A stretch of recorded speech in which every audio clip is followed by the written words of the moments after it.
Hey everyone, we just ordered these carpet tiles from Wayfair and I'm doing this video today to show you how I lay them down and also the outcome in case you're interested. The delivery of these tiles was pretty fast. They came a day earlier than I expected, and I got 2 large boxes, and within each large box there were 3 of these smaller boxes. You get the installation instructions and 9 tiles in each box. Here's a profile of different carpet tiles we've used just to give you an idea of different carpet thicknesses. The top one is the one from Wayfair, the one that I'm installing now. The second one is from Home Depot, and you can see that one has some padding and it's a bit thicker. The bottom one is one that we used in our workout room, and that's from Lowe's. Here are some supplies that I'm using for the job today. A framing square, but any straight edge will do, a utility knife, tape measure, and a chalk line. Now we want to find the center point of the floor, so I'm starting off by measuring the first wall, and I'm getting that length, and then dividing that number by 2, and I am just marking that first wall at its halfway point. Now I'm measuring the wall directly opposite, and that is the second wall that I'm marking. Then I measured the third and fourth walls and marked them both at their halfway points, and just gave a quick vacuum to the room to clean up any dirt off the floor so that the tiles would stick better. Now my husband is on the opposite wall, and he is holding the chalk line down for me while I give it a quick snap, and I'm going over to the next wall and we're doing the same thing. He's holding it down, I give it a quick snap, and that'll give us these cross lines. As you can see, they're kind of light, but it was dark enough for me to lay the first tile. There are 3 different pattern designs to choose from when laying out your tiles. Today I'm using the quarter turn, and each tile has an arrow on the back to guide you with laying out these patterns. Before sticking the tiles down, I laid them out like this just to see how they will fall when they get close to the wall. I wanted to make sure that there weren't any ridiculously narrow pieces that just wouldn't look right. And this looks okay, so I am going to begin sticking the first tile. Here is the back of the tile. That white strip peels off along with a plastic film, and I'm trying to really be precise with laying the first tile down along those chalk lines that we did earlier, and just want to make sure they all go down evenly as possible, and I'm just smoothing them down.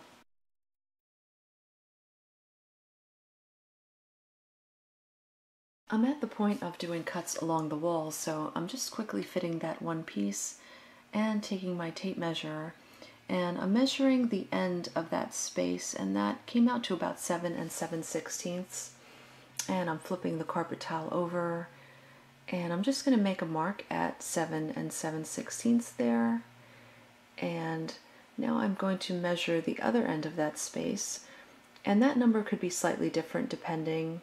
You might have to do a bit of a diagonal cut, and then I'm going to mark whatever that number is on the other end of the carpet tile and make my cut.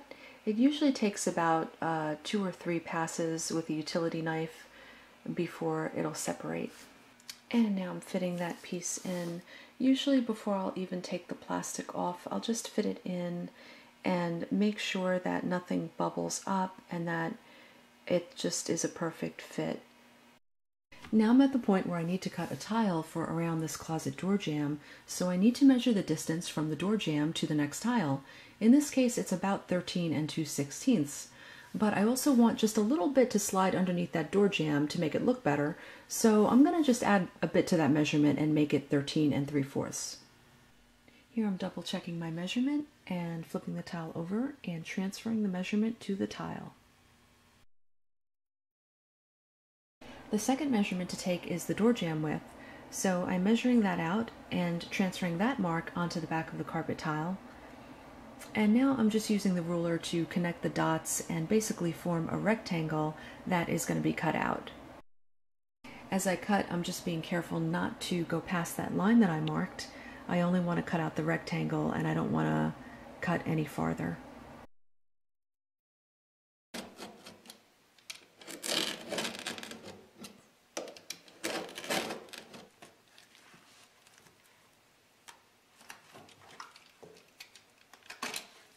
So now I'm sliding in the piece that I just cut, and it's close, but it's still hitting a little bit on the baseboard area here.